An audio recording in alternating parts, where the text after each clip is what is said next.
You are an Ironman!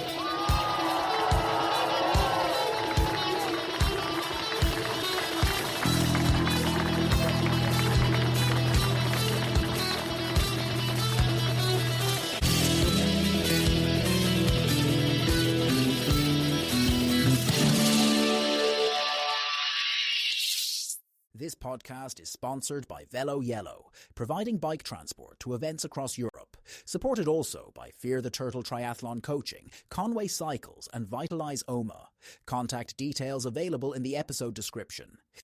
Welcome to episode 72. Today I'm joined by Fergal O'Donnell. Fergal, thank you very, very much for agreeing to come on to the podcast. Thanks, Mickey. Really appreciate it. Fergal, kind of booked up with guests for the next number of months, but you have just completed something rather special. You've just completed your Malin to Mizzen challenge. You've raised a significant amount of money for a local charity. It's very close to your heart. And a lot of people have been following your journey on Facebook, on Instagram. And it's kicked up a bit of a fuss here locally within the community, both within triathlon, within the running scene, etc., etc. So I want you to park it for now, because I know that with all these big events, there's always a story behind how someone gets to a point where they decide, I'm going to try and run the length of Ireland. So Yeah. Let's go back in time, Fergal. Tell us a wee bit about what it's like for you growing up in Galway and what sort of a guy you were back in the day before you were into all this running. Carry on. Yeah, I think like every rural young lad, Mickey, football was my go-to, I suppose, for most of my, younger years. And I was probably handy enough at football. At underage, I was fairly prominent, like in terms of the teams that I played on, and captain most of the teams and that I played on, and moved into senior football. And I suppose some regrets in senior football, because I probably never really carried the fitness that I needed to perform at senior level, and lots of injuries, and hamstrings and back issues and things that probably nowadays would have been sorted, but in those days you just kept going. So probably it was a case of getting fit and then getting injured, getting fit and getting injured, and that just was a repeat year after year. So that was a difficult sort of, probably a bit of a regret that I never really performed maybe to the level that I needed to. I played senior championship football for Galway many times, and I'm proud to have done that and proud to represent the club at all levels, but I just know probably I've left a little bit behind. So I gave up football probably when I was about 30, I think. I tentatively took the steps into Carmen Runners. Mickey Kerr was involved there. Running was quite new at that time, probably, back in 2012 odd. There wasn't the same buzz or thing about running that there is now. So there was a small group of us, tramping around the roads of Carrickmore, but I found it was something that my body was fit to withstand, and then give me a bit of an appetite to start participating in events, and jumped very quickly into the longer distance stuff, and then obviously moved from that into triathlon. And the triathlon thing was just a kind of a fundraising thing from a nephew who had cystic fibrosis back in 2016. So it was a big challenge that time. I hadn't swam or biked or anything to any really great extent. So to train for an Ironman from that base was an incredible achievement, probably when I look back at it. That gave me an appetite for Ironman distance. It challenged us for a few years into 2019. And then obviously running then took priority after that, Mickey. So running has sort of been my go-to probably from about 2019 through the current day. But a high rocks through in there like everybody else over the last few years, because I like a bit of gym and I like a bit of running, so it was a good combination. So yeah, it's kind of been that journey, from one discipline to the other really over the last number of years. You mentioned there that you joined the Carmen Runners back in around 2012. Yeah. And correct me if I'm wrong, but your first marathon was actually around that time as well. Was it 2012 you did your first one?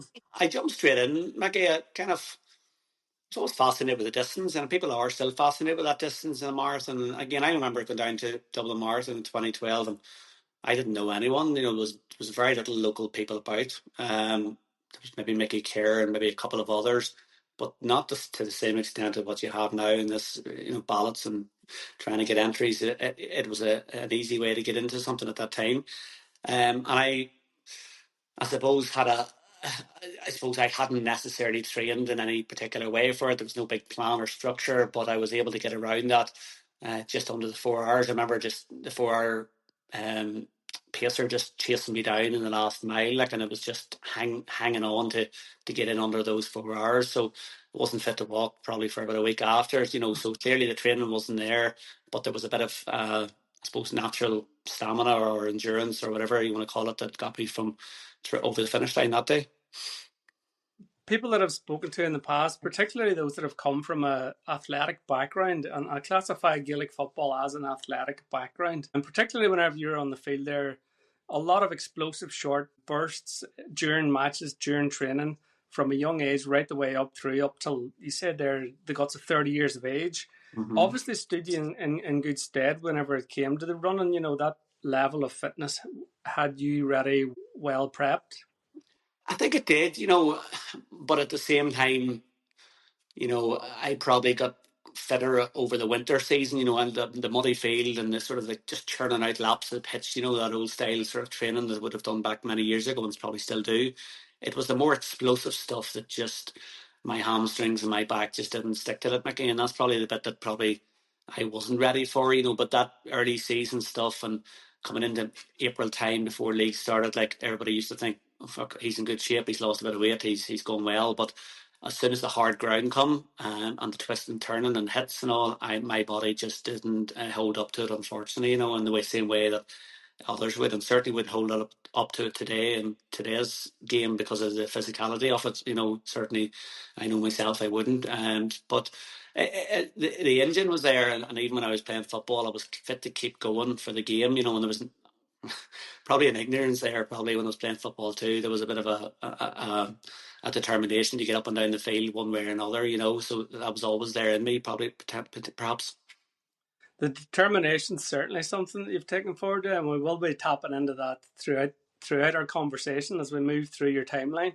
Yeah. You changed the studs and the muddy fields to foam and tarmac and hit the ground running, literally. Mm-hmm. And road running kind of floated your boat for a right while. You joined Tri Limits Triathlon Club after you did the Outlaw Triathlon in 2016. Tell me a wee bit just about your training, your preparation for what would be your first full-distance triathlon. Probably had a bit of the background for 4 or 5 years in the running, so I concentrated a lot just on the bike. But again, not to a huge extent, but certainly the water. I was trying to get into the water as much as I could and trying to swim as much as I could. But I have to say it was probably one of those ones, Mickey. It was a bit of winging it, like, you know, and there wasn't necessarily a diligent 22-week plan that I've done previously, maybe for other things. It was a kind of a, how do I survive this? How do I get through it? Everything was very new to me. I remember going to try in Athy, I think it was in Kildare maybe, and like everything was new to me. The water was new, open water swimming. This was only a matter of weeks before the Ironman. So, like, you know, I did through caution to the wind there at that stage. As I always do, potentially, I suppose, I always do sort of just see how things go and hope that things will work out. And it was a great day in Nottingham. It was a tough slog, but I knew myself that I kind of had done reasonably well. And, you know, as you well know, Mickey, to get around an Ironman distance in any event, in any country or any place is a great achievement. So it was massive box ticked and great funds raised for a charity very close to my heart because my nephew was diagnosed. So that was a really special time, and probably maybe was the one time that I could say gave me huge confidence, maybe, that this old saying that anything is possible in Ironman. And you know, and I do think when I done that, I thought, wow, isn't that incredible what I've just done on the back of fairly limited training? What if I did train for something? And I think that's where maybe then after that it sort of moved into sort of Tri Limits, probably to get a little bit of coaching and discipline. I'm just beginning to get a sense of the man that you are, Fergal, and something that you said there now, just around, you know, that you have a tendency just to put yourself in the mix for an event. You know, you'll take a notion, you'll sign up for it. There's an element of self-belief or bravery, or possibly both. And I know you did reference bravery on the blogs that you had been posting on Instagram throughout the Mal and the Mizzen journey. So you're not afraid of these types of big events, and you certainly proved that and laid any doubts that you may have had about your abilities when you took on the mighty Ironman of Lanzarote in 2018. Talk me through that. What was your experience? That was huge. I remember sitting at the kitchen table probably was 2017. Like, probably again, I'm a very impulsive person. Again, I don't really think about things too long until I have them done, in life or business probably. And also, if I have something in my mind, I usually execute it fairly quickly just to make the commitment. And I remember sitting there, just my wife was away to work, and just had Ironman Lanzarote signed up. And why? Because it was the toughest one in the world, and I thought, wow, I'd like to do that.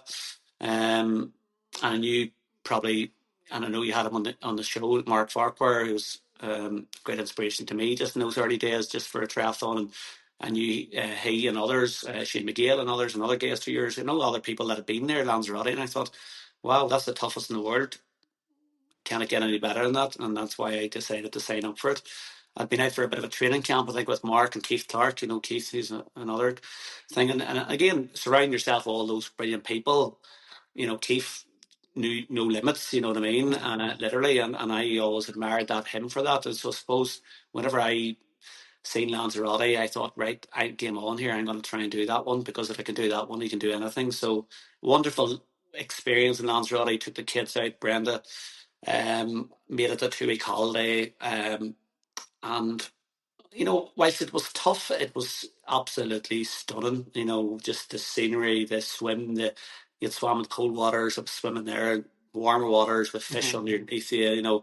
Uh, it was just a beautiful sort of experience up over the mountains, and onto the run, And I'm always was still one of those people that just wanted to get off the bike. I'm nervous on the bike, so I just was looking to get forward to get off the bike. I was better going up the hill, Mickey, than down the hill, and Mark Farquhar will tell you that. And I would have burnt the brakes on the bike going down them hills, where them boys were were game enough. Like I just wanted to get off and run, and just as long as I was running, then I knew I would finish it. So because I knew the running was probably always the one that was more familiar to me. But definitely Box Tech 2018. Wow, huge event, great holiday, great experience, and that was the wee bit probably that I started realizing that these things can now start taking me all over the world, and that was one of the nice things about that experience, where I'd done Low in Nottingham, but then I was in Lanzarote, and then obviously loads of marathons that followed in different countries. So that it become a bit part and parcel of your life, and and your being, that you were sort of traveling all over the world trying these events.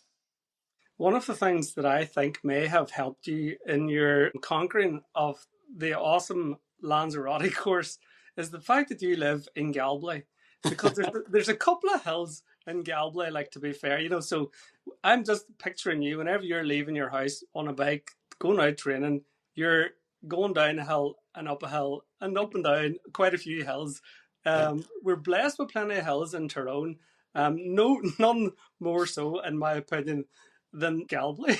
Yeah, no, running our cycling in Galway is definitely a challenge, but I actually love that.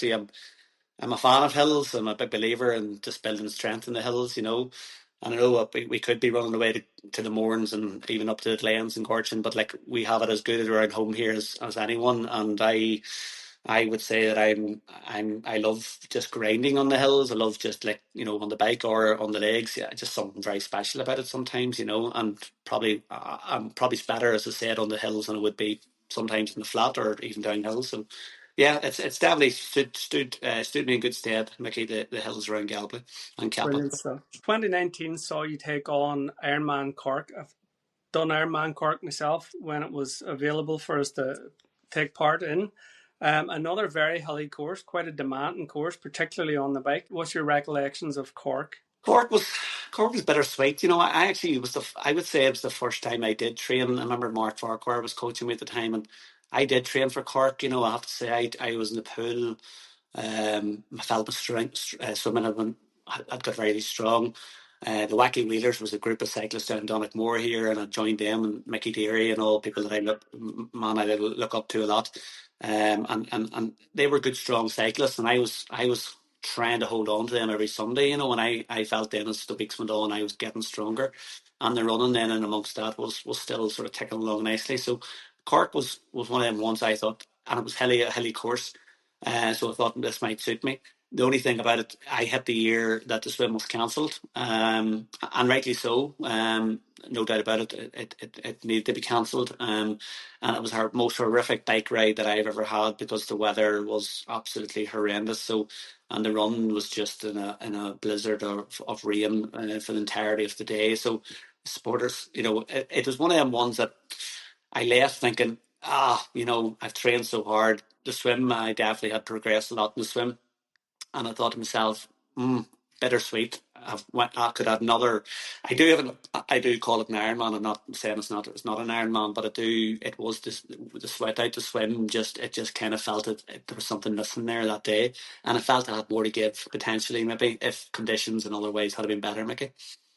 And even without the swim, by the sounds of that, just the way you're describing it, it sounded like you got absolutely frigging drenched. Anyway, As said, biking's not my strongest. Like, and I had to work harder than I've ever had to work on a bike. That day. Just on the roads were like it was like roads around Galway. They weren't good. The bike was vibrating. There was water bottles falling out of the holders. It was just one of those days you were just looking, you're wishing at the end, I suppose, maybe in many ways. Unlike Lanzarote, where you were kind of enjoying the heat in your back and the sun and the rays and the hills and and all the flats and the good roads. It was like a completely different animal altogether. But listen, we got it done, and we ran well. I think I just missed the 4 hour. I was a bit raging. It was a tough bike ride, but I just missed the 4:01, I think, marathon that day, and I probably in my head knew I was fit for under 4 hours, but anyway, I just got 4:01. Probably be diddly daddly in too many places, but and my transitions, Maggie, as Mark Farquhar would say, spent too much time in transitions. But I like taking the time in the transitions so that I was ready to go to the next discipline. yeah, here you've plenty of time in transitions whenever you're Yeah. doing it. When you're doing the full distance and you've satisfied yourself that you're not going to be threatening for a podium, take your No. time in transitions. Yeah. But hey, there was something about the swim being cancelled on that one that left you feeling, as you say, bittersweet. But then you eyed up another alternative. I'm suspecting that was possibly one of your spur of the moment decisions. But talk me through how you went for a wee trip to Mullingar. I did indeed. Yeah, spur of the moment. I think it was Mark's brother Charles and Gary Kidney might have been, doing this double Ironman. I didn't really know what a double Ironman was. I didn't really look into it too much.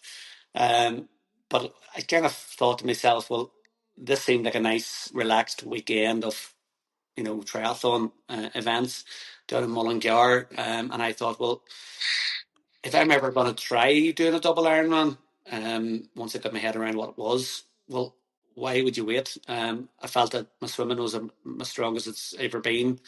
I felt the endurance in the bike was probably pretty good too, and I felt, listen, if I get onto my two legs running, who knows what might happen. So, yeah, Carl, Gary, I think myself, I think we were the only three had done done the double that time. Um, Again, it was a kind of a spur of the moment thing, Mickey. I didn't know whether I would make it, but I don't know. I just felt as the day went on, I felt I was getting stronger, and I do feel that in some events, some type strange way. Whether the engine's good or whatever, I don't know, but I do feel sometimes it takes me a while to get going. And whenever I had the bit between my teeth, that day, I felt I was able to push on. And I think I done under the double under 31 hours or something, you know what I mean? So like it was for trucking, when I look back at it, like, for somebody that's not, I wouldn't call myself a triathlete in many strange ways. I wouldn't necessarily know, and a lot of people wouldn't even know I done triathlon. So to have done that, two Ironman distance events and finish the way I did that day, I'll always hold really special memories. I remember just trucking along. There's a video of it, and running, you know, strong pace, towards the finish, and feeling good, and I always sort of look back at that as a great memory, maybe. Absolutely phenomenal. I will never do a double.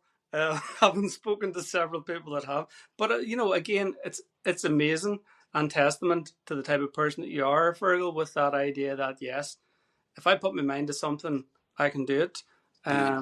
You're not afraid of the challenge. I think the other side of it is, sure, if it didn't work out, it doesn't work out. You know what I mean? And maybe at those times, whenever you weren't putting it, I wasn't training for months upon months for those things. So there were a little bit of kind of off the whim sort of thing. So maybe in many ways, if that didn't work out that week, that's fine. Sometimes the more you train for something, the more you put it out there, like the Missing the Man, it's a public thing and all. There's more pressure on you probably, but in those days, if I didn't do that, that's fine.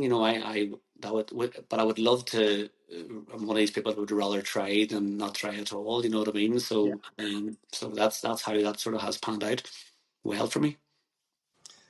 After Mullingar's adventure then in 2019, lockdown came along and locked us all in the house. No events, nothing to do. What did you do in 2020? While the rest of us were fucking painting our houses and mowing our lawns as if they were golf courses. Yeah, it's just like everybody else. Well, some people went the other way. Some people done nothing. Myself, my business was closed as such. Wasn't much happening. My wife's business was closed, and myself and wife are two of the kind. Probably, we didn't want sitting about. So between strength training and running, it took up nearly most of the lockdown, and I loved going out and just through Kappa, through Galway, through the mountains by myself. Obviously, I remember doing half marathons around the garden, those stupid things, because I felt I wanted just to kind of keep moving. And yes, and then in around that time, Mickey, it was a good friend of mine and someone I always admired, just Kenny Holsworth. I don't know what years Kenny had done it, but Kenny had lapped the Loch Ness at one stage on foot, 80 odd mile. And Kenny was one of those people that just kind of blew my mind. I just thought, a bit like Keith Clark and these people, I thought, wow, there's something really special about those individuals, and what they've done. So didn't know Kenny intimately at that stage, but I just knew what he had done. So yeah, set myself a challenge just during that time. I said, right, let's see if I can get around Loch Ness. The restrictions were lifted a wee bit, so it was, we were able to get a few people together. And again, it was I think a week, maybe a couple of days notice, Mickey. I had reached out to someone who could crew, and then I had just said, listen, I'm lapping the lock maybe tomorrow, literally, or in 2 days' time. Anybody who wants to join me, please do. And that's how it went. And we went off and foot that morning from Kyle, and again, I felt really good. It was great company. A couple of boys with me, they dropped off at certain points. I kept going. I felt I got stronger as the event went on. And then all of a sudden I finished in Kyle Island at about probably 10 o'clock that night. And again, just another really proud moment, Mickey, in the box ticked, I thought, well, there's something that Kenny done. I've done that now too, isn't that wonderful? So not that I was trying to match Kenny or better, it was just a case of I wanted to do something that was probably that was always a bit of a curiosity for me, just to see how I could get on. And we finished well that night, and that's what, it was there wee moments like that you go, God, have I actually reached my limit here, or is there even a bit more left in the tank? So yeah, that was a big event for me. And then obviously from Loch, I think maybe during lockdown again, good friend of mine, Brendan Woods, and fellow runner and club member, his wee lad Daniel had died of cancer many years ago, and I just drove up the Kappa Mountain one day, and there's a 3 mile loop, and I just started. I think on the first loop, I put up a video, and I don't do videos that often, but I put up a video saying I was donating a fiver for every loop of the mountain, to Brenton's cause, for Children's for Cancer. And then I ended up having people join me that day. So up and down a steep mountain, and we ended up doing 52 miles. And the only thing that finished me that day was just boredom, I think, probably, because I thought, well, there's no one here now, and I have no food left, so I'll just probably won't go on home. But I did leave that event too, a bit of a curiosity going, isn't it amazing when you have some purpose to do something and you have a good engine? I probably, in hindsight, probably was curious. I wonder how long I could have went on that mountain, So that was another wee box tick, Mickey, and another bit of achievement. I love this notion of the curious Fergal that's coming out. It speaks volumes because it's a great trait to have. You're taking your inspiration from people around you. You're seeing what they're doing. You've curiosity around your own abilities, and you're seeing and testing yourself over and over and over again, pushing limits, pushing past things, and just getting on with it. And it's unbelievable. Yeah. No, it is, and everything's been can I get faster? Can I go longer? And how far can I swim? Those wee things just keep me awake at night sometimes, going, well, you know, that's the kind of things going. And there will be a point where I have to say to myself, maybe I have reached those, but that's those things have driven me on, Mickey, for sure, and have made me keep going. And I suppose maybe one of the things I'm particularly proud of is just consistency. You know, I've been knocking about for quite a while, probably in running circles and triathlon circles, whatever, and in the local community. And the first people to identify you as the runner, you know, you still running. That's the first thing people say. You still running, still running, still running. And whilst it's funny, and the kids find that funny because the first thing people say is that. That's your identity. That's who you become, and that's probably just through consistency and, you know, people identifying running as part of your life. You know, so you know, and it has been part of my life, and rightly so. So yeah, it's something I can certainly hold true to myself. That level of consistency, though, Fergal, does leave you in a very good position with regards to being able to tackle something at short notice. We've already discussed many of those types of situations that have unfolded in the past. So the consistency really is, and you'll often hear people saying consistency is key. And I guess you would echo that advice. It is, you know, it frustrates me sometimes. You know, there's a couple of things frustrate me, but certainly one of the frustrations I get with people is just that, you know, lack of consistency. You know, and I think marathons are great, long distance events are great, but I think maybe there's nearly an over more of too much of a focus sometimes on big events now for some people maybe, and all of a sudden it becomes I don't mean this to be anywhere demeaning to anyone. It sometimes becomes, you know, it becomes just a big focus, and then they get that done, and then there's a slump. There's a massive slump where they just fall away, and you don't see them for months after, you know, and you know, because the block was too big, or because the goal was so big that they almost now feel that, you know, they've went over the other edge, and they went the other way, and then they come back and they, you know, they get over the hurdle of the motivation and then the discipline to go again, you know, but then they take another 6 months out, you know what I mean? So that is a bit of a curse, I think, and sometimes it's uh, a little more often probably is probably a better way maybe than big bursts in many ways. I'm pot and kettle and black and all that there, maybe with the way I'm saying that because of what I've said to you already, Mickey, but I do think sometimes um, I think consistency is underrated, and I think if we could do a little bit and do it, you know, more consistently, I think we'll all be in better shape, and probably it'll leave us in a better way for long term fitness and health. I would agree with what you're saying there, Fergal. Mm. Personally, I find that to be the thing that works for me. When I'm not training for a big event, I'm consistently training, not necessarily for any particular event, um, or with any real intention, but just as I say, chipping away, Yeah, keeping the engine ticking over. My engine's a very different engine than yours, but I'm keeping whatever engine I have. whatever I you want to have, keep yeah, it ticking over. I want to keep the oil heart yeah, strength, keep it going. Not shy about hiding me times. I'm a zone 2 guy all day long. Love it, yeah. love it, love it.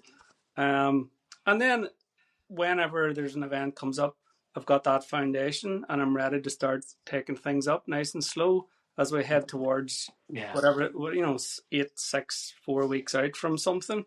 And I think that's the way to go. It doesn't suit everybody, but I mean, It doesn't fit everyone, and everybody's very busy, and I'm busier than most between, you know, a lot of the stuff that I'm involved in, but it's amazing what you can find time to do, and you know, it's showing in all them big blocks of training. Like if you really want something, you'll find it, you know, and you'll eke out the hour or whatever in the day to get something done. So, but again, that I was saying, Mickey, it's motivation only gets you so far. It's just a bit of discipline you need to try and, you know, keep going. So sometimes if you don't have an event, people think, well, there's nothing to train for. Where I would train for health, I would train for my well-being, I would train for my head.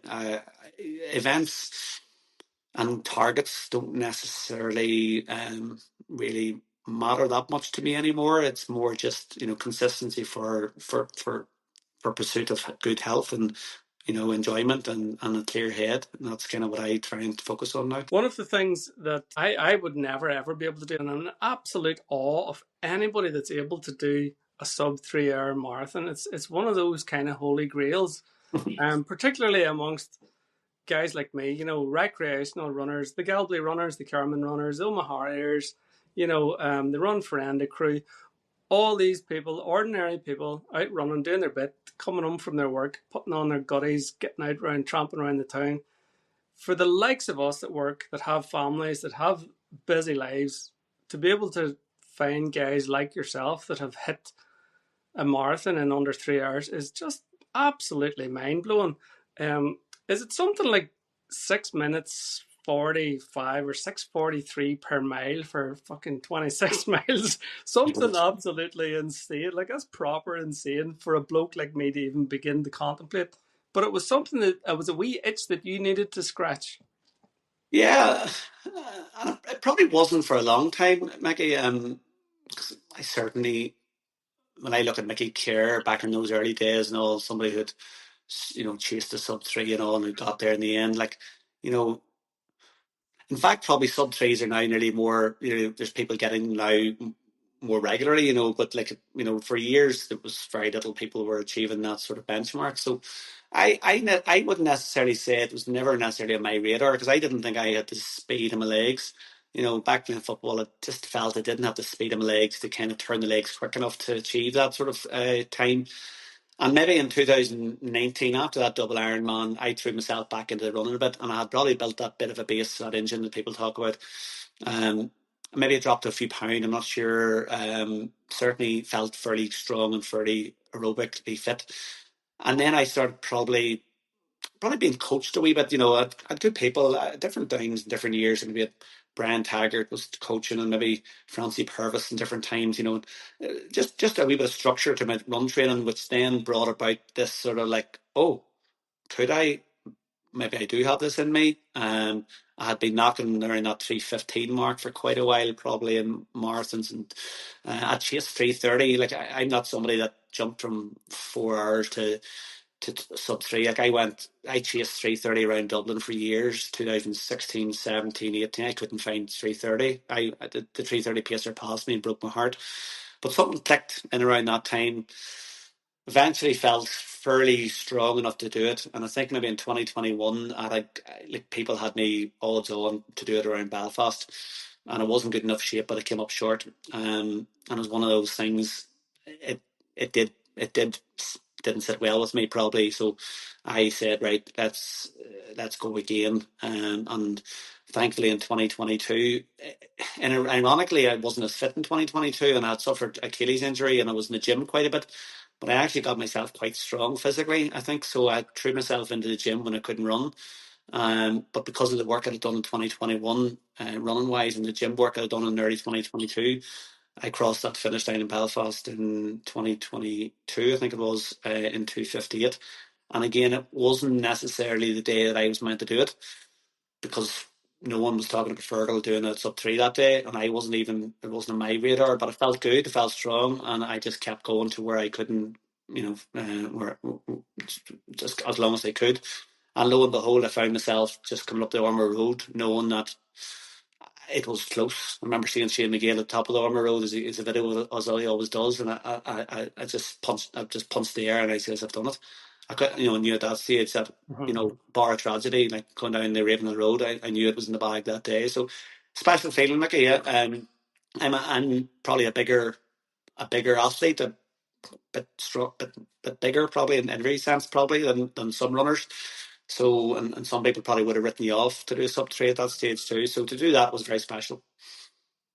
You went on and did several more, and whenever we were trying to work out your timeline, you couldn't even put a number on the amount of marathons that you've done over the years, which is impressive, and a bit nuts. But somewhere around, you guesstimated about 60 odd marathons. I would say 60, because I've done a few back-to-back things and all, and I've done marathons in random places like Palma and all that sometimes you forget about. And then you include the marathons sometimes as part of the Ironmans and all that there. There's definitely over 60. I've done a marathon a couple of weeks ago, even as part of the training for Mizzen and Bannon. So yes, all that, Mickey, has all that together. Like 2023 was probably my breakthrough year, in the sense that I went sub three further 3 times and missed out by on the 4th time by a minute. So to do four, almost to do four, but to do three in that year, like I thought to myself, wow, something had clicked in my body that time that, and I can't even put my finger on it. I'd love to know what it was. But yeah, that was a special time for sure. Whenever you mentioned there, you threw it away, and I was laughing to myself. And there was a few back-to-back things too, and I thought to myself, "What in under God are these back-to-back things?" But I'm gonna I'm gonna leave that. We'll Yeah, not even yeah. talk about the back-to-back things because I want to talk about traveling from Dublin to Belfast. Mm. Um, a fucking horrendous car journey, it has to be said. You decided that you would run it. Talk me through that one. Yeah, that was a last minute job, Mickey, I have to say. It really was. In 2024, I think it was an April event maybe, and I actually came off the track. I don't lie, I came off the track just about a week before that, and I ended up on crutches. I had done something in my back that had been annoying me for quite a while just before it. It must have been a nerve or something, a sciatica or something. So I was in really bad shape. And I thought to myself, frigate, I'm not going to be able to push any more this year. It seems to be a bit of a problem with the speed, that sort of speed thing.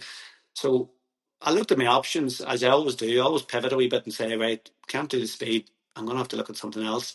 And I was always fascinated with this Dublin to Belfast thing. I don't know why. I seen Gilman Cann done it a few years ago. I was always fascinated with the idea of getting from one place to another. That was just always blew my mind. And I just thought to myself, right, what would that be like? Could I do that? Maybe I could have. And again, there was no real skin in the game. There's no real training for it. I just thought, let's book it. Let's go down the train. And not annoy anyone else. There was a crew. Atlas were able to crew for me or carry my bag. And I thought, sure, what's the worst can happen? I might have to ring Brenda around Louth or Dundalk and pick me up. Dead on. That's fine. But I'll see how I can get on. Uh, and I ended up going down that day, a total greenhorn in many ways, Mickey, in amongst probably seasoned ultra runners and heading off from Belfast and the most surreal thing, um, just heading up that old road from Dublin and just into the night and out of the night into the morning again and finishing in Belfast was just something quite surreal and something I'll never forget, to be honest with you.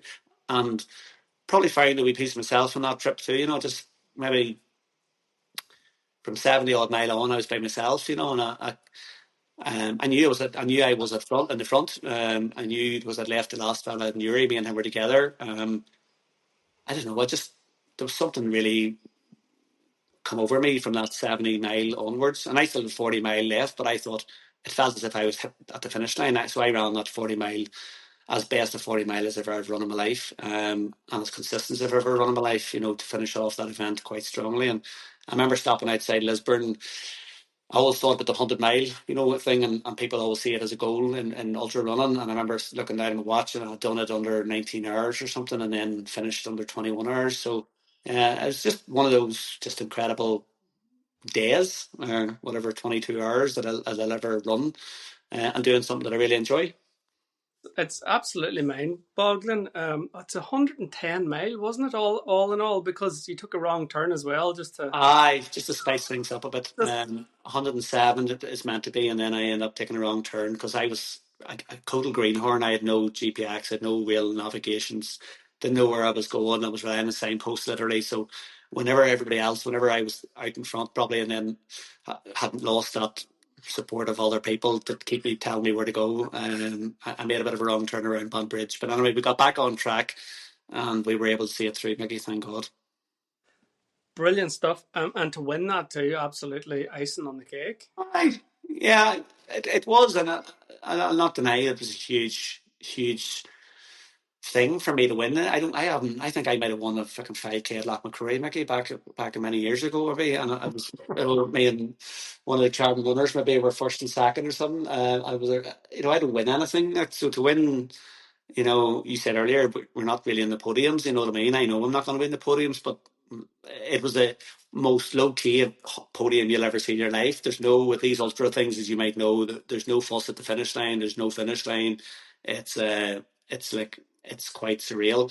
But there was that bit of pride going up the road back to home that day, going, fucking hell, I won this 110-mile event.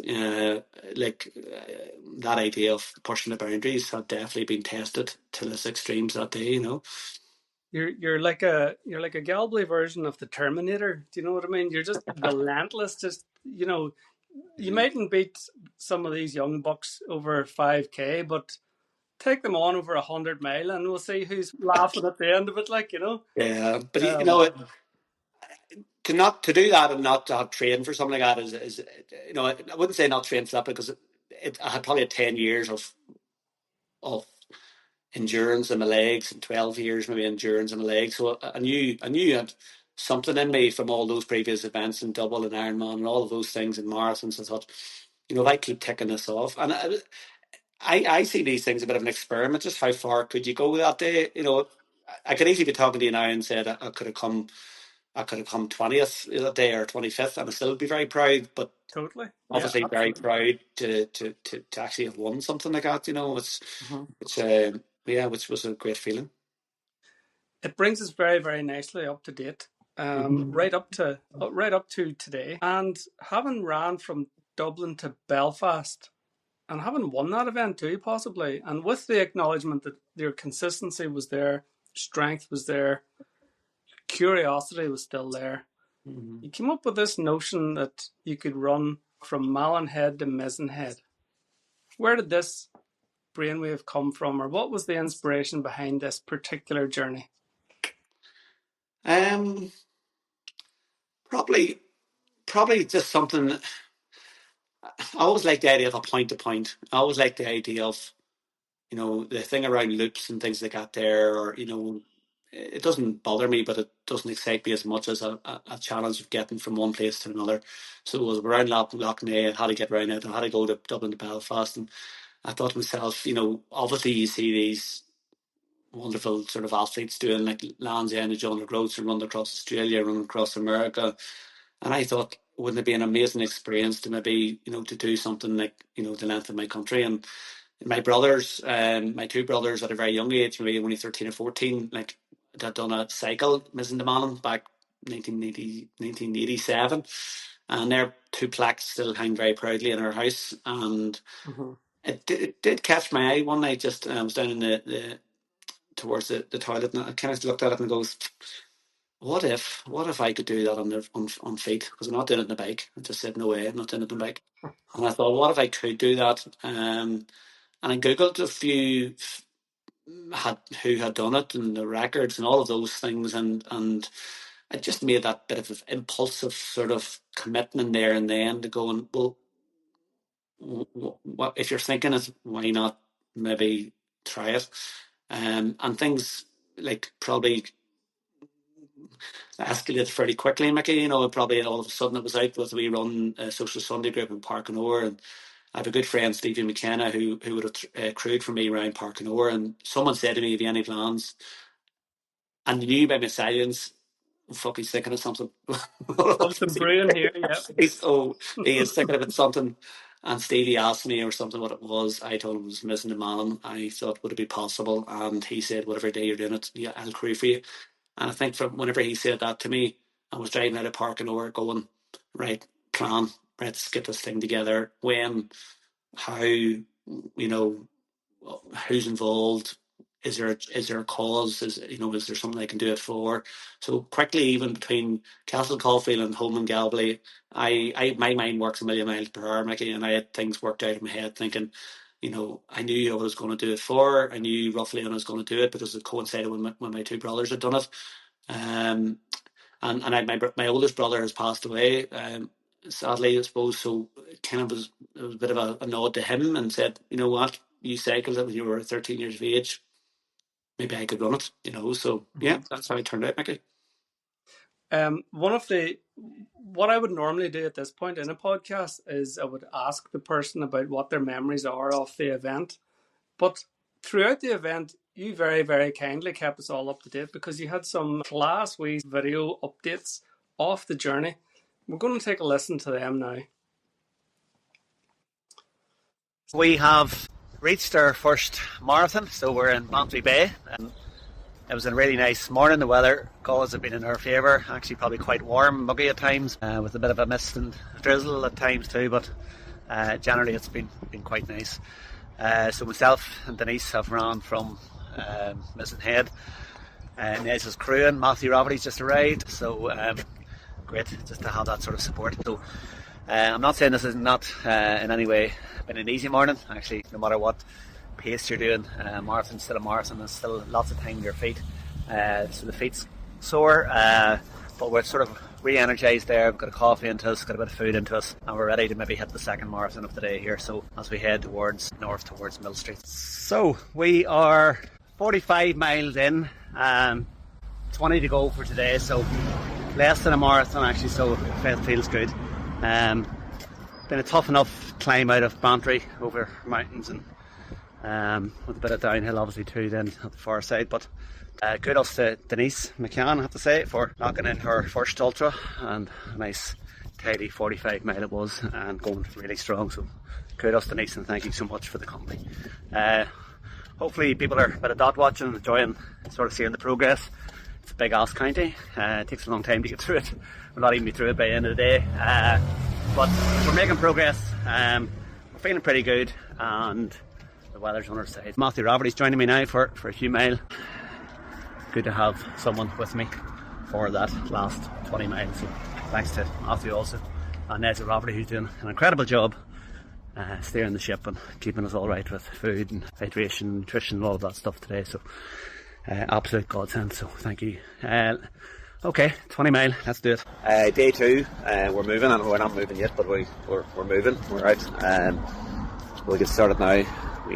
We're aiming to try and get to Newport today, so no doubt today will be a tough day. Sleep wasn't too plentiful, but we got a bit at least to keep us going, so hopefully, fingers crossed, we'll get moving here, and the body will hold up. Again, Matthew's joined me this morning. Dackie Hamill's here just crewing today. Thanks to him for coming down, and yeah, hopefully, fingers crossed, one way or another we'll get it done today. We have eventually got out of Cork over nearly after 100 mile. We're 37 mile in on day 2. A few little blisters there to deal with today, but we're still pretty much on track. Probably looking to finish at about 9 o'clock tonight, I would say. All been well, so it's just slightly later than last night, but that's kind of to be expected. A bit of a tough enough finish out of Cork there. Lots of draggy hills, which are sometimes maybe the worst hills, and have been on for quite a while, so we're going well. Matthew Rafferty ran 37 miles per play, so another ultra under our new ultra accolade under his belt. Unbelievable company from 6 o'clock this morning, so thanks to Matthew. Denise is going to join me now for another few mile, and then them two are heading up the road, so kudos again to Nigel and Rafferty and Daggy Hamill just for being an unbelievable crew here. It takes, we have 2 vans here, and to be honest, it takes every bit of it, so massive thanks to them. Listen, this next few 5-6 hours is going to be tough, but we'll get it done, and hopefully we'll get back to Newport, so hopefully, fingers crossed, we'll be there for 8:30, 9 o'clock, all being well. So we're heading off on day 3 here. Today's a big day, just to try and get over halfway. I think even psychologically, just to get through day 3 in this would be a huge boost. So wasn't the best night's sleep, I've been quite honest. I know I struggle sometimes just with adrenaline or just sweats or whatever, I don't know, just seemed to struggle just to get to sleep, even though I was really comfortable and quite chilled and whatnot, just couldn't switch off. So hopefully that won't hinder us too much today. So we'll have Dackie Hamill's crewing, Stevie McKenna's down crewing, and Nigel Roberts running me for the first time here this morning, so yeah, all good. Okay folks, where are you in? Anything in? Boris with Keane, I think it is, in Tipperary. So it's been a tough morning with a marathon done, but I'm not going to lie, I'm hurting a bit. Shin splints or something just starting since yesterday evening, probably carried into this morning there, so just been a tough long marathon this morning. But listen, we're on it. We go again here, we've got a bit of hot food into us, and we're off on the road again. So today is going to be a tough one. just keep chipping away here now at 5Ks here, trying to eat them out, and hopefully, fingers crossed, we'll keep trucking to the season. Day 4. Quick recap on day 3. As most of you know, folks, it was a difficult one. Probably been the first step I took on leaving Newport. I felt a bit of an issue with my shins. I've actually felt it on the end of day 2. And I suppose to just try to keep going for as long as I could yesterday without causing myself too much damage. Kudos to Neza Roverty, just absolute gent and legend. He just kept in front of me the whole way and kept me going, and we had a couple of other people joined us yesterday, Brennan Collins and Wee Jay, Jarlath Mullen, Mary came down with them, which was lovely to see. And then we had Francis McVeigh also coming down from Galway. Again, I just can't underestimate just how big a boost that gave me focusing around 40 mile yesterday. That last 10 mile just with that company was probably some of the hardest miles I've ever done in my life, and maybe some of the best miles too, just in terms of getting through that. So my shins are and I'm probably even creeping into the other one. The shin isn't in good shape, so we are going to have to revert to a bit of a walk, power walking sort of strategy here today. Try and cover as much ground as we can. On the plus side, I slept a bit last night. I didn't sleep the night before, so feeling fairly fresh and more alert. It's a kind of bit of a bittersweet because I feel pretty good otherwise, but however I can do nothing about shins, and I just need to be careful obviously that doesn't develop into something more. So listen, we're going to get on the road. Brenton Woods and Lucy Woods, Owen Brannigan actually is coming down today too, joining. And again, looking forward to see just new faces, so that'll be lovely too. But listen, we'll keep it going. It's going to be a wee bit slower, just getting through, and I'm sure you'll see the tracker. But we're going to make progress, because if you're not moving forward, you're beat, and that's just what we need to do over the next day. So we'll maybe try and get into a bit of a trot later if we can. But for now, just to protect the shins, we'll try and just power walk, use poles, and do what we can. So this is by far the hardest thing in many ways I've done, but also one of the most kind of rewarding things, maybe just because the level of goodwill out there from everyone has been quite incredible. Okay folks, I don't know what to say. Just the support today has been just off the scale. Just people arriving, people that live down Leitrim, Clarebard, coming out to see us. Brenda obviously was here. The kids arrived today. Barry and Jude has arrived. So many people, folks, I'm not even going to mention them. I'm a little bit of a mess at the minute. I know I'm down to a bit of a walk, which is not necessarily what I do, but even the walking's quite sore. But we're getting there. We nearly have a marathon ticked off here this afternoon, so that's good progress, and we're not stopping. We keep going, we keep driving. We're going to try and get to Swallowing Bar tonight. That's the goal, and hopefully, fingers crossed, then we can make a really good headway tomorrow as we make our way to Malhead. It's been loads of different doubts and crossing my mind at different times, but just the message is just quite incredible, folks, and the words and what people have said. Hopefully it's not my intention to let them down or to let myself down. I want to try and do this. I want to try and get there.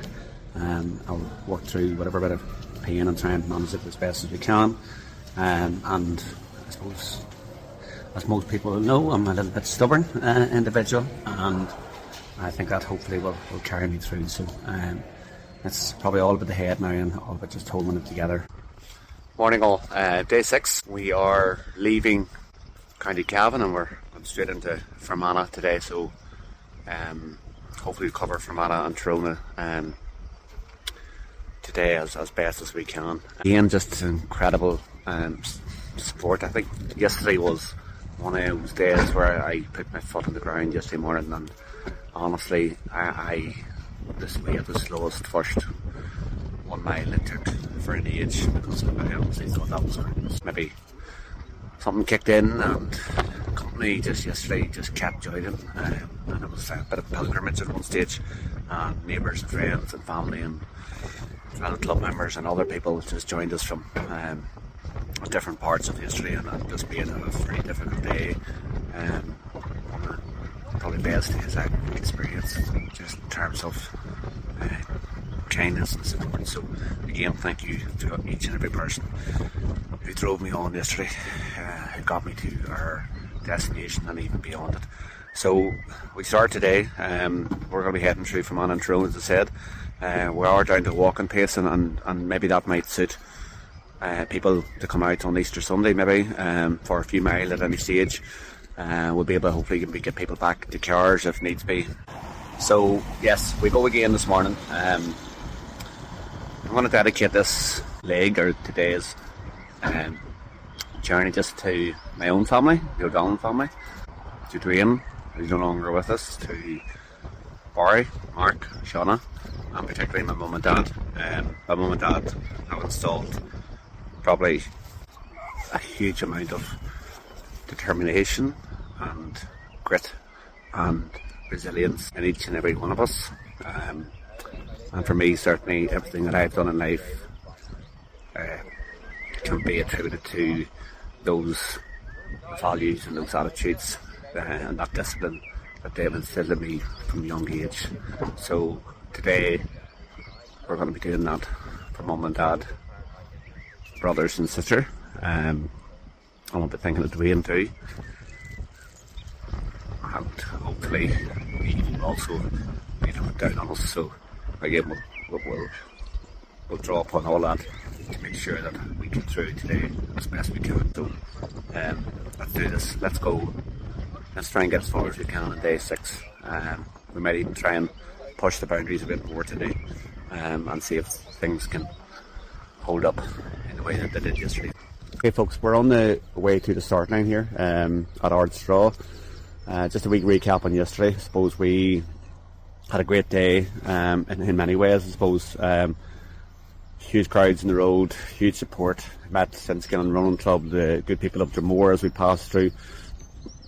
Come out to support us, allowed us to use their homes, left gifts at the side of the road. There was some lovely just touches just doing treats along the way, so it was really good. And also I suppose just to Monica Hush, my good friend, who had penned a lovely song, you might have seen it, and just even the crack and the banter along the way yesterday really lifted my spirits. So it was a long day, 16 and a half hours, maybe 43 miles, but we wanted to push it as much as we can. So we're going to do a bit of a quick update at 10 o'clock this morning, where we're going to, what the plans are to finish this thing out, because that's how we're talking about things at the minute. We know we can do this now. We've broke the back, and doesn't matter if we walk or crawl, we'll get there to Mallinhead at some stage. We just need to let you know when that is. I suppose just on reflection of where I'm at, yes, I've been in the pain train since Thursday and suffering with shins. Calves now, I suppose, starting to lock up because of that. So it's fairly painful, but I know, and I've been running long enough to know that pain is temporary. And in my situation, that pain will start to subside, that I know that by the end of next week I'll be in a better place. And I know I need to put everything in perspective and think about people that have pain every day of the week and every hour of the day. Those people go through some difficult times, and I know there's people in Galway at the moment and a number of families that are going through difficult times. And I was thinking about the young men from Galway that are particularly facing big challenges at the moment in their own lives, and I was thinking about them along the journey yesterday actually, and chatting to people about them. So hopefully we send them prayers and strength in terms of healing and recovery. So today I'm going to dedicate this run and today's journey to a lady who has lived with us for the last 6 months, who's very special in our lives, and that's my mother-in-law, Philomena Fox. Philomena has been very unwell and continues to suffer huge pain and discomfort. And I've watched Philomena just whenever I was doing my training block, and the way that she dealt with her pain and the courage that she showed was something truly incredible and inspirational. So today I think of Philomena, knowing that my pain will go, but knowing that Philomena will continue to endure that. And I'm hoping that she and anyone else suffering with pain will find maybe some hope or some inspiration or some comfort in what we've done, and maybe it gives them a lift in whatever possible way. So to one of the most incredible people that I've ever met, and someone who's very special to me, to my wife, to kids, and to all the foxes. This one's for Filomena.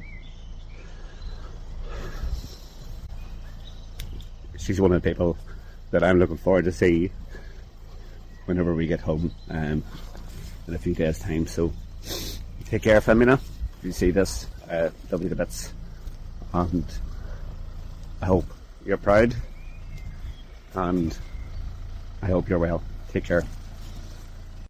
We are now in Derry and making our way up across the border to Donegal soon. We have decided that we're going to tramp on for another sort of 35 to 40 mile today, and then we're going to take another pit stop and we're going to arrive in Mallinhead tomorrow. So I'm going to just say 3 o'clock tomorrow on Tuesday we'll be in Mallinhead. So we're motoring today again. People have been really good coming out and joining. It's been great to see, and so brilliant on this last leg of this journey. We're heading off on our final leg here from Mizzen to Malin, and at one stage this week things looked highly unlikely that we would be in this position.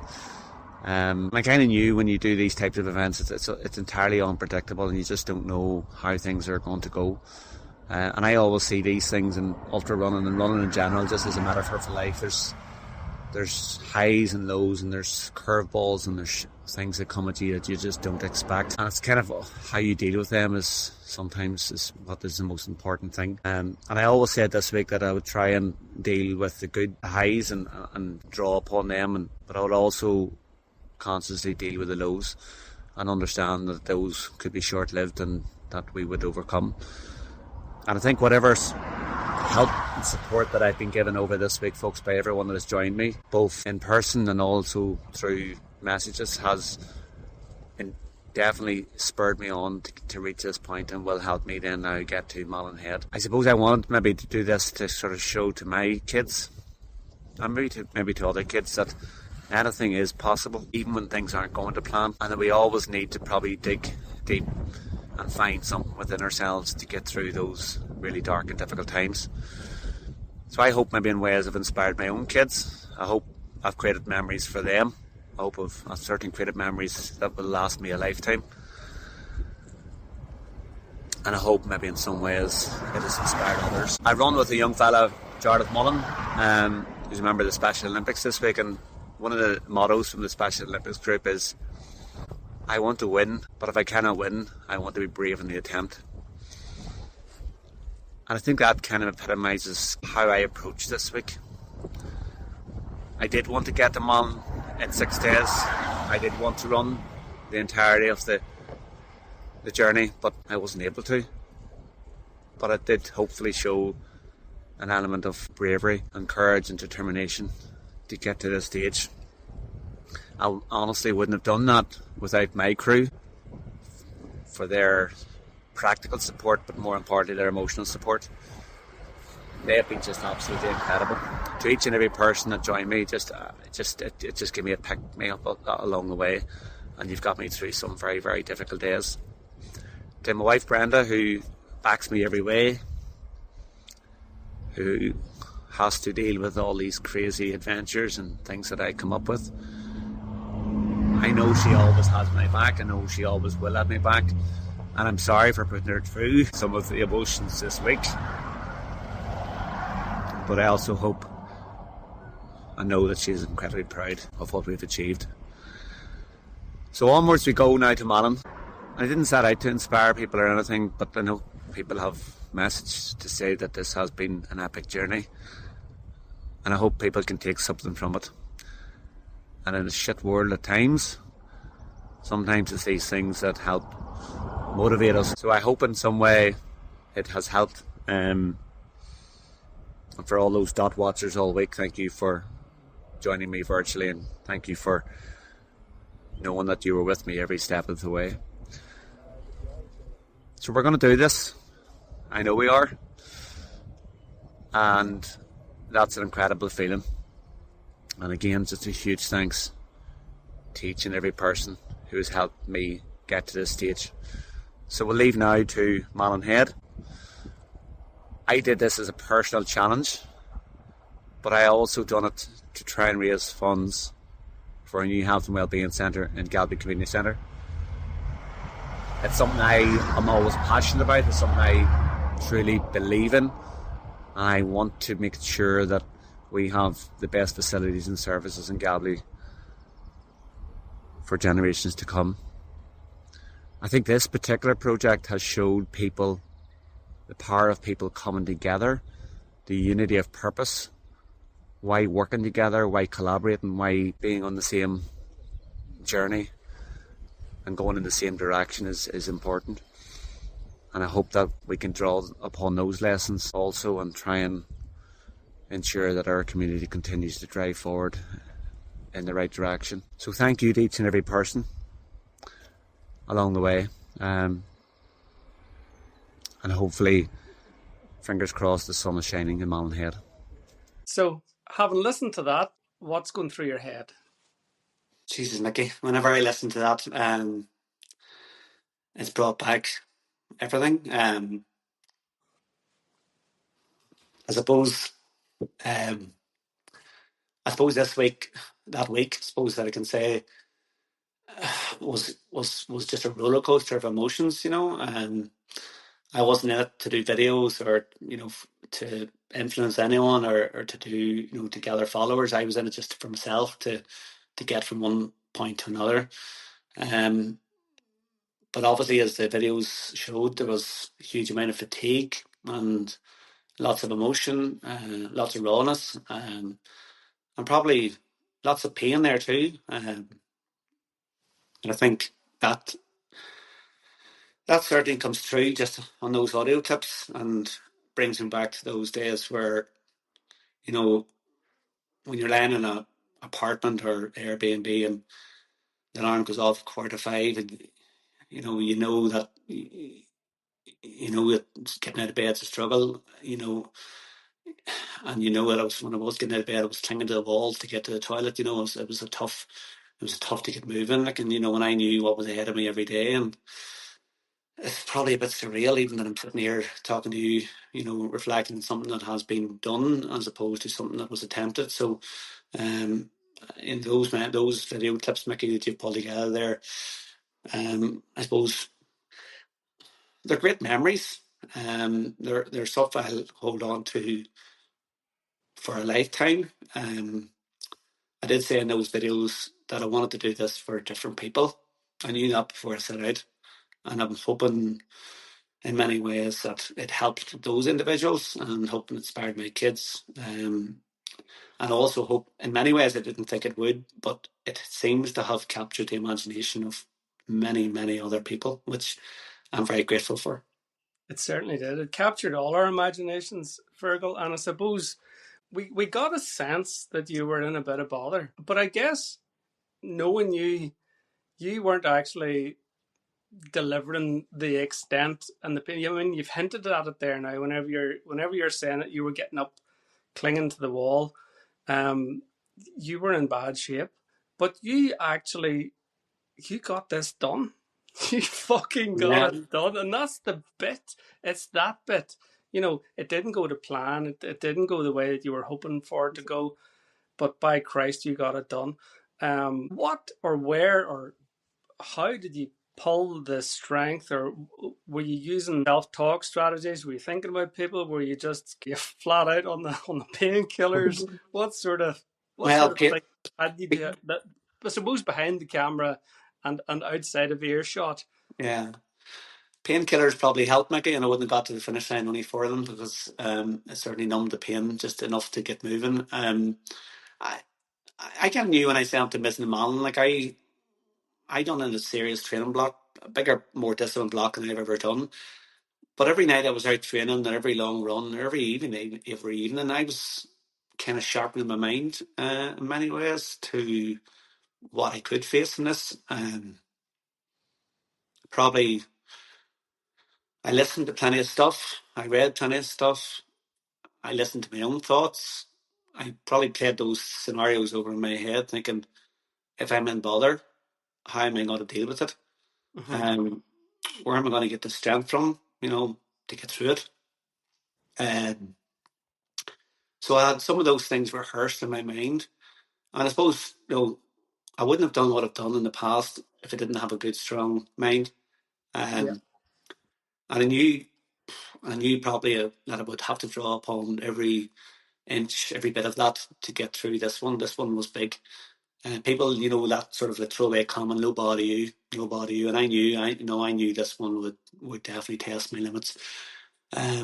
But those days were, I can't describe the pain much more than getting up, just the discomfort of getting up and the discomfort of just getting out to the van to get to the start line. And those first few miles in particular, just whenever you're sore and stiff in the morning and when your meds hadn't kicked in, those would have tested anyone, Mickey. And I suppose, I've said in the video, like, I suffered going into Longford and I suffered coming out of Longford to a point where my crew were sort of saying behind the scenes amongst themselves, this is over.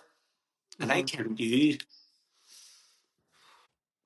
sorry, I kind of knew they were thinking like that, Mm-hmm.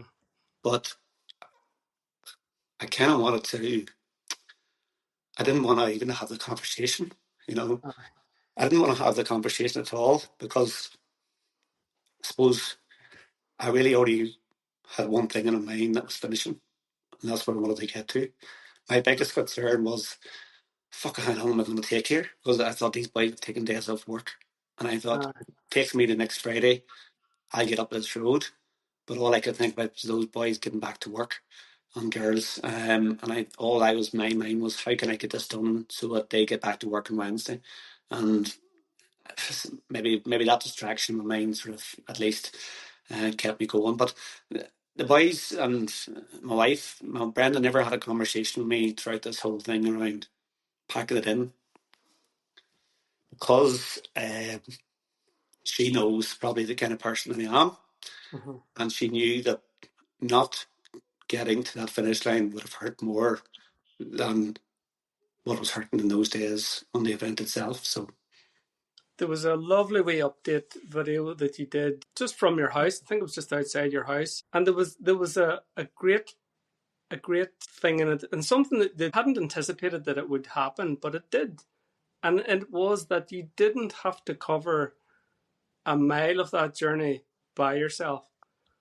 And just the amount of people that you mentioned there in the wee audio clip that we used, there was great support, particularly as you moved up through the country and people were going down to meet you, and that must have helped to distract you from the physical pain. And I guess you were maybe forced in some respects to put a face on at that point. yeah, this become a better event than I'd probably ever thought it would. And when I got down to a walk, Mickey, and whenever I knew I was walking into Longford and out of Longford, and people knew then I was approaching maybe Ulster and Cavan and into the north, I knew people were starting to think, and people said such and such coming down because you're walking. And I thought, well, there's a positive, isn't it? There's something that's come out of this, that I get to walk with people that ordinarily would never have come out to see you. Mm-hmm. And at one stage, Mickey, I'm going to add it up at some stage, but there's certainly upwards than 500 people that come out at at different times over that space of that week to support me, Definitely. and probably clocked up thousands of miles, and collectively. So it become more than a 370 odd mile run. It become a real pilgrimage and a real statement of community effort and resilience and determination and unity. And in some of those walks, I would have nearly deliberately. There's times I was, maybe the meds were in, I was marching up front, and there's times maybe where would have floated to the back, and I was like a posse just pulling me along, and it felt remarkably uh, powerful, maybe just to see people with me. And yes, you're right, distractions, conversations. I heard more news that week than I've heard in 6 months, just by meeting and chatting with people. Yeah. And like we battled, it was Storm David or whatever it come, we battled that, like, but to be out there by yourself doing that, like, would have been hard, like, fucking horrendous when Mm. you're hurting. But like whenever you have people breaking the wind for you, you know like literally wanting to step in front of you to break the wind. That's quite special. And I think for it wasn't just Galway. This thing seemed to draw people from, you know, Omagh and Carrickmore and Lochmacrory and, you know, and you know, Ballygawley and different places, you know, and Clare Valley and all, like, and Strabane. It drew loads of people out. And for that, I could never have preempted that, Mickey. That was probably the icing on the cake. And did it get me to the finish line? Yeah, you better believe it. That did get me to the finish line, because I felt a sense of responsibility to each and every person to come out to keep going. And those were painful walks. And I was crucified going down hills, especially. But the ability of the power of people coming together definitely got me up that road, Mickey, for sure. And you had a cause in mind, and the cause, of course, was to bring about and increase the facilities in Galway. So once again, here you are, putting yourself through the mill for other people. There's a very noble charitable side to you, Fergal, and I think that people recognise that, and that's probably reflected in the support that people have shown you. And as we sit at the minute, on what date are we on here? The 12th of April or something. You're in excess of 75 grand raised for your charity. So absolutely unbelievable. No, it is. And, you know, I could have picked a charity, maybe that, you know, one of these bigger name charities, but um, everything, Galway is very important to me, Mick. The community is very important to me. The facilities we have in Galway are very important to me. So in many ways, I knew that the one thing I wanted to do this was for my own community. And it is, what we're building is health and wellbeing facilities, and that's passionate. Like I'm the product of, I suppose, different investments by different people, and over many years, you know, in terms of getting me to where I am at. And I'm a better person, I think, in many ways, for all the different activities and events and achievements that I've had. And also very part of the communities, that running community, triathlon community, all of those things. So I'm very humbled and appreciative of everything that I've had the opportunity to expose to. And one of the things that's very dear to me in my own community is people just being active and being healthy and being well. We have a great fella, Craig Whitaker, here in Peak Fitness in Galway, who's done a tremendous job, but he's hamstrung by space, you know. And I know that if we developed a much bigger gym facility, like that guy will just will build on absolutely do wonderful things. So I was doing it for Galway, I was doing it for the community, I was doing it for Craig and Peak Fitness, I was doing it because I know this will absolutely transform things in Galway. You're Lochmacrory man, you know the importance of good facilities, and how it opens up like resources like Loch, etc. Mm-hmm. Yeah. And no different in Galway. Like, if we can get more people moving, if we can get more people active, if we can get more people involved. My mum is at nearly 78 years of age, and is a member of the gym and goes up there now and does programs. And I love that fact. I'm a member of the gym, my wife's a member of the gym, my kids also participate in gym activities. So it's something that I felt that everybody can rally around and everybody can benefit from. So yes, it was a really important cause. It was foremost in my mind the whole week.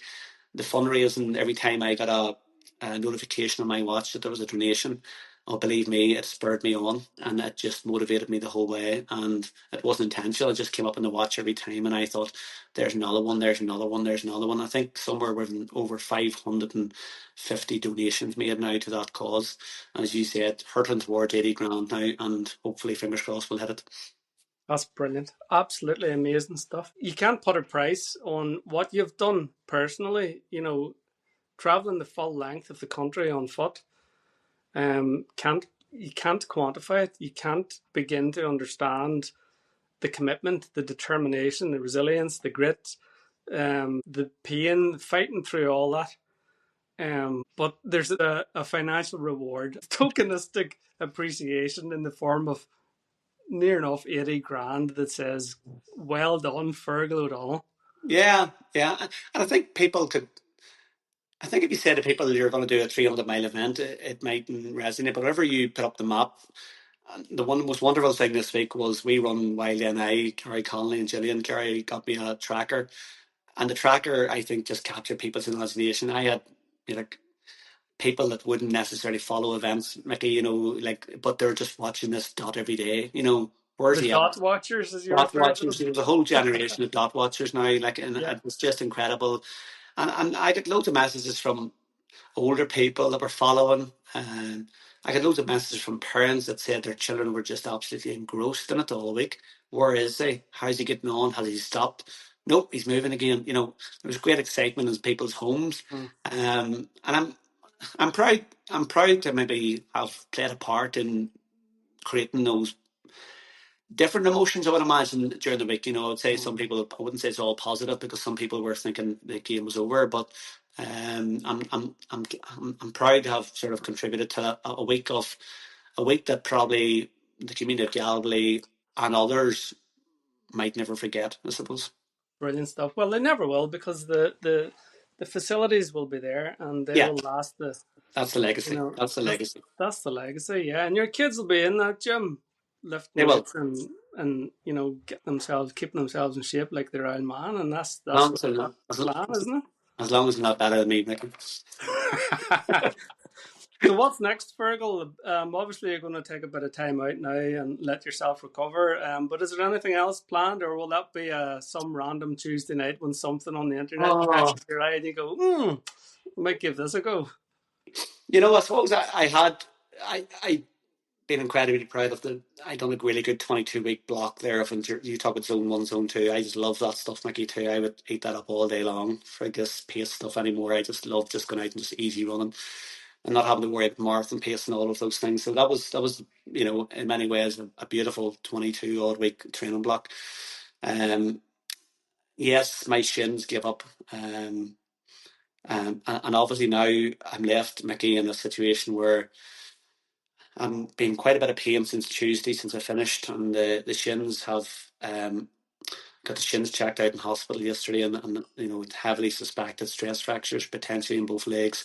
Christ. So I'm in two boots at the minute, and it could be for 6 weeks. So I had full intention to, yes, take a rest, but maybe then, you know, kick on in a few weeks' time, and you know, maybe eye something else up. You know what I mean? When you've built that bit of an engine, you know, you'd love to test yourself, you know.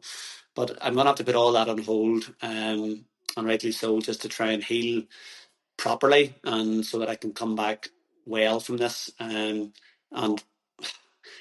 you know, I suppose I'm now in a situation where I'm a bit of a nuisance around this house, probably now for another 6 weeks in boots. My wife could have done without that. Brenda doesn't need that at this stage, but we are where we are, and I'm going to try and just have to heal as quickly as possible. You know, don't get me wrong. There's things the other day I was thinking in my head, what can I do? You know, even if I am laid up with boots on me, you know, and I was thinking, well, maybe it's the time to get back in the pool, you know, in a few weeks' time, and use that, because I always said to myself, I must get back swimming.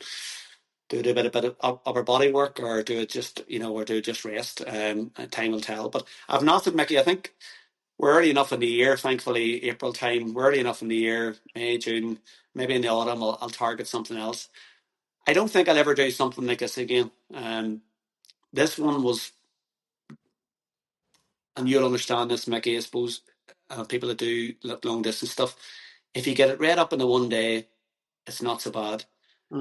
If you have to go over every day, multiple days, and keep pounding away, it's very sore on you, you know. And I don't think I would ever necessarily target like a multi-day event. Whenever I was training for this, I was looking up things like how to train for a multi-day events. And to be honest, there's not much advice there, because it's very rare and uncommon for people to do ultra marathons on each day over so many days. So I suppose I'm now hopefully can look back at this with great memories, take from it what I can. I'll always remember the low points and always remember the high points, and collectively use them to my advantage, Mickey, in terms of where I go from here, I guess, in sport or life generally. Because there's great learning in that 8 days that I've spent out there. And I'm hoping that will put me in good stead going forward. It absolutely will. No doubt, Fergal. We're going to wrap up the podcast now with a little song that a good friend of yours, Ben, you introduce the song? Yeah. Well, it was lovely actually. We'd left Fermanagh and we were coming into Tyrone. And my good friend Malachy Cushion, his wife Claire, joined us.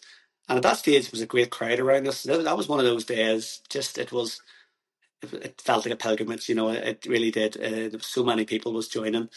And it was coming towards a junction. Malachy had said, "I've written penned you a wee song here," and I seen another crowd down waiting at the junction, and I says, "Well, sure, hold fire." I says, "We'll gather up here whenever you get down, and we'll gather around." Kevin Herson coincidentally just ironically appeared. He's another musician.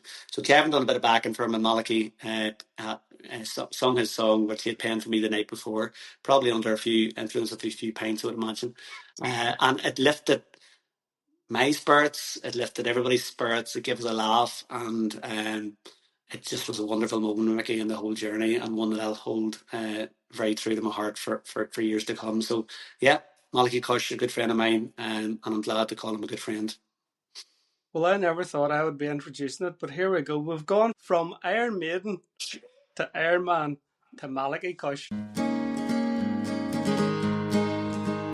When I wake up and the road is calling me from Mizenhead to the Ulster skies I love, I lace my boots up, yeah, nothing will stop me till Mallinhead greets me by and by. Through Cork and Kerry, through the rolling fields of Tip, past the Shannon, she's rolling big and wide. On through Cavan, and then on to my sweet Tyrone, with every mile is fire deep inside. And I would run 500 miles, and I would run 500 more, just to be the man who ran from Mizenhead to Malin Shore. Yes, I would run 500 miles with every step I've ever known, just to make